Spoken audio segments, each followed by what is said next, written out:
Hey everyone, Dr. Frunke here with an awesome new knife console for you on the Protech Knives Malibu.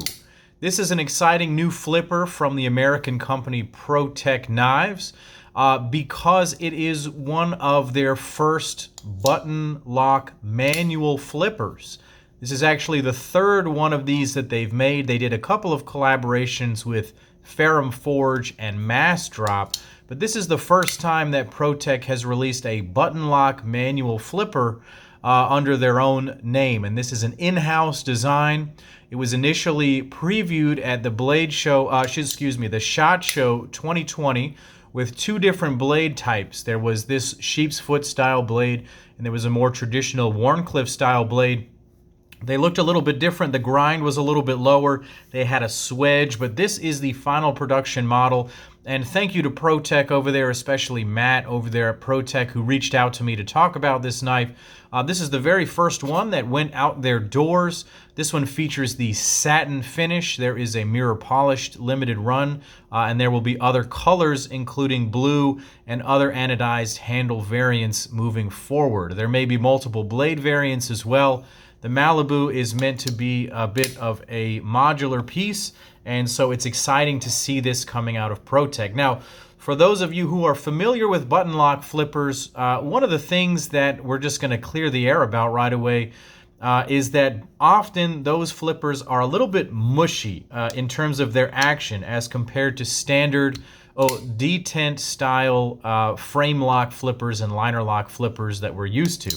However, with recent iterations, including the Mordax, Protech has really perfected a very clean and crisp feeling to their button locks to make it not mushy, but rather enjoyable, crisp, and loud for the modern knife enthusiast.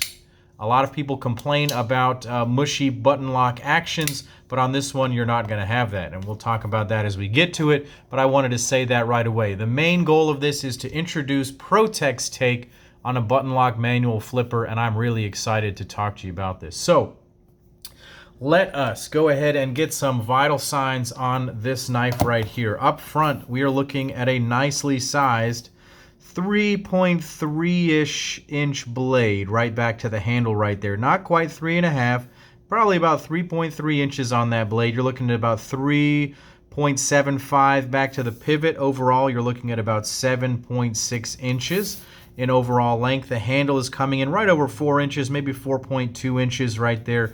And the effective grip space coming in just under 3 inches, maybe 3.75 inches.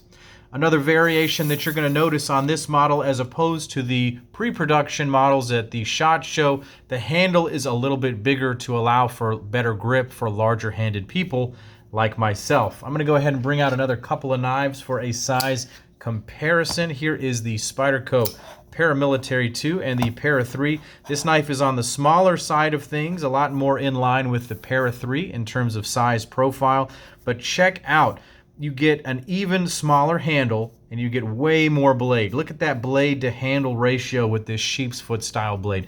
It really allows you to jam a lot of cutting length into a very small handle. This is a very, very efficient packaging that they're delivering to us right here. I love to see that excellent blade to handle ratio. Now, speaking of the blade length, I also like a ratio of blade length to ounces, and so this one has a 3.3 inch blade. This is coming in at 3.0 ounces thanks to these lightweight aluminum handles.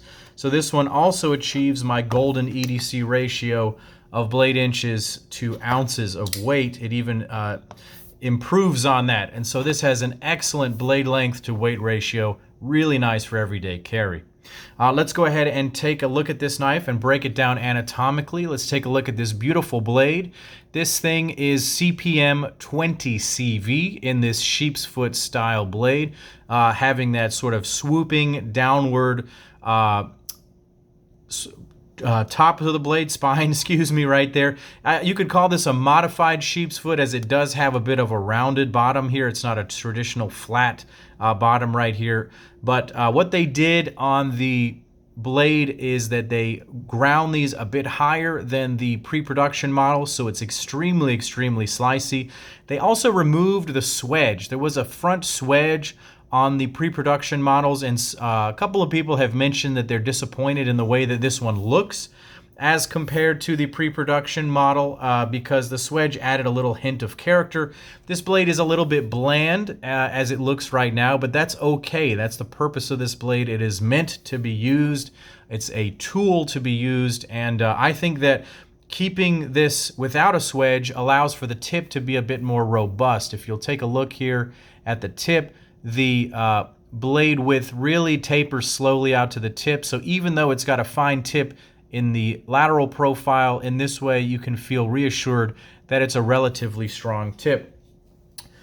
Speaking of that dimension, let's go ahead and get the calipers out. Oh no, the calipers are dead. The batteries are quite dead. And so we're going to just do it with the ruler here. We're looking at about quarter 4/32 stock right there. Yeah, about 4/32 stock right there. So nice and thin on the blade stock. It's not overly thick for what it is. And what you're going to notice right there on the spine is the word Protech. Protech has done something on this knife, and you may not have even noticed it yet, but that's the entire point.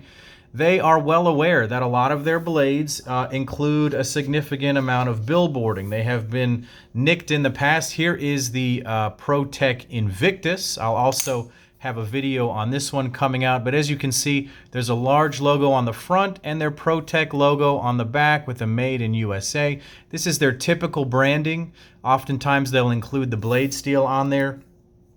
For this one, they have been very subtle in the way that they've included their badging. The Protech is along the spine to be read in a right-handed orientation, and the blade steel is actually hidden on the flipper tab. Let's see if we can get this to focus, where it says CPM 20CV. So very subtle.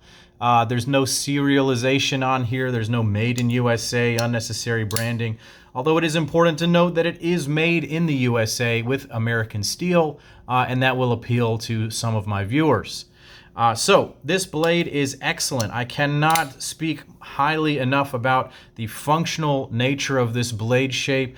For everyday tasks, I challenge you to find a better blade shape. This modified sheepsfoot is great for draw cuts, push cuts, stabbing, all kinds of things that you could potentially need, and the grind is there as well. The edge also, as with all Protech knives, is extremely sharp, and I could not be more impressed with the blade. Another thing to look at is how tightly the blade edge is tucked under the handle over here. They've done well with a sharpening choil as well. It does look like you can sharpen the entire length of the blade on this one. Very nice. The flipper tab is relatively low profile. It is just a normal flipper tab. It's got a little bit of jimping on there. Excellent traction, and it fires well every time. So let's go ahead and move back to the locking mechanism and the pivot. This thing is running on steel ball bearings on the inside, and it has a button lock deployment. As I mentioned at the beginning of the video, it is a very crisp and clean and aggressive deployment with a very nice lockup. You press the button here and the knife drops freely under its own weight. What you're going to hear is just a little bit of lock stick. When I actually got the knife initially, the lock stick was pretty aggressive, and I sent it back to them to take a look. They said it was maybe a little bit more than they anticipated, but in their minds, a tiny bit of lock stick on a button lock indicates a very rigid and strong lockup, and is something to be desired on this type of a knife. So don't expect a loosey-goosey button lock on this. As I mentioned, it's a very crisp deployment and lockup, and that may be their benefit and their intention, to have excellent geometry so that there's a tiny bit of lock, but it's not enough to prevent you from pushing the lock. It doesn't resist you in any meaningful way when you are depressing the button there. You just hear it. And it just is something that is going to have to be new and understood to folks looking for these button locks. In the past, I have owned other button locks that did not sound like that, and there was a bit of play or a bit of mushiness to it, and so I appreciate that this has absolutely no movement. It is a rigid lockup, and I very much like that. So I trust that these guys know what they're talking about. They've been making knives forever. Very, very smooth deployment. As you can see, it opens and closes very quickly. This has the fidget factor. For those of us who are into modern knives, for those of you who are watching this, there's a good chance that you enjoy the fidget factor of pocket knives. This one has it in spades. I could click this all day long. The crisp detent and the fun closure. You barely have to move your hand at all. The thumb rests naturally on there and you could just flick that all day. I could do that thousands of times. And that is really where the fun comes in on this knife. Not only is it an excellent functional tool, but it definitely ticks the boxes of all the fidget factors that we like. Moving back to the handles, as I mentioned before, these are aluminum handles. They are hard anodized in this black form. Hard anodization is a special form of anodizing. It actually goes a level beyond standard colored anodizing, where it hardens the surface and makes it more resistant to scratches and wear. Like all other aluminum objects with this coating, it will scratch if you hit it hard enough, but it is very, very strong. The reasoning to using aluminum on these knives, as mentioned by the guys at Protech, number one, it's extremely lightweight, it's extremely strong, and without the flexion components of a titanium frame lock or liner lock, you actually don't get any real benefits in using titanium on a frame.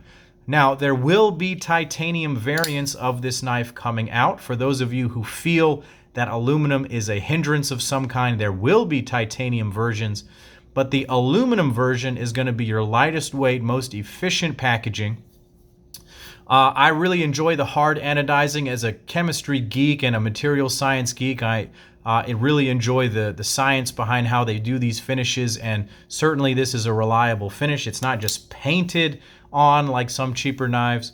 Take a look at the back of the knife here. They have sort of a semi-integral type construction where the back spacer is the component of the two handle scales. This is a bit of a tricky thing. If it's not perfectly lined up, it might look wonky by some angles, and I don't want this to detract from the overall quality of the knife, but it is one of those things, if you are super OCD about how things line up, you may not have the most perfect alignment all the time in all angles. I think it looks pretty tight on this video. I'm showing it to you up close so you can make your own judgment on that. But it is a thing that sometimes there's minor variation, but their machining is so good that it is very clean and it looks great on this knife. If it does line up, as in this knife, it can really be a demonstration of the excellence in their quality.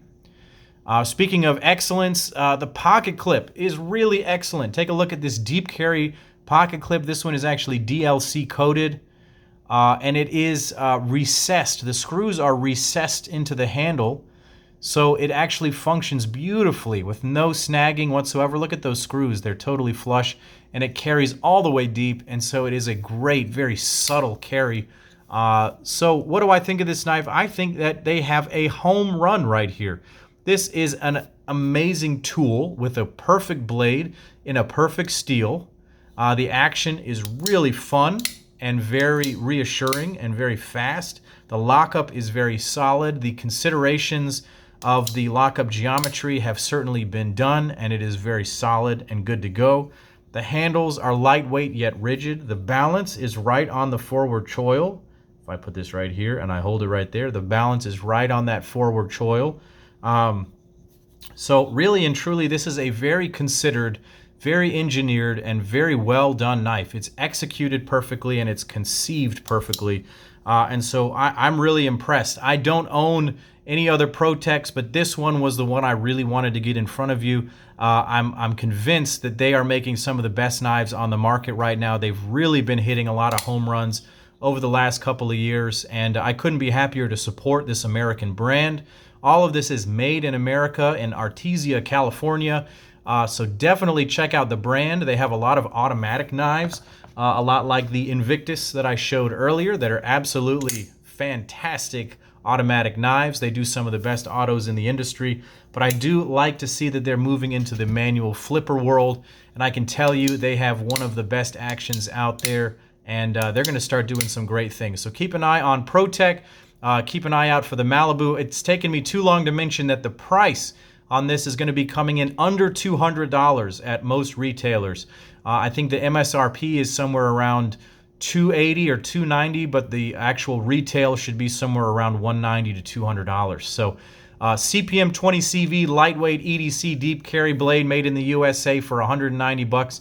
I think you've got a really good deal here and an excellent EDC blade. So thank you guys for watching. Go ahead and click like and subscribe. Leave some comments down below and let me know what you think of the Protech Malibu. And as always, guys, this is Dr. Frunky saying take care.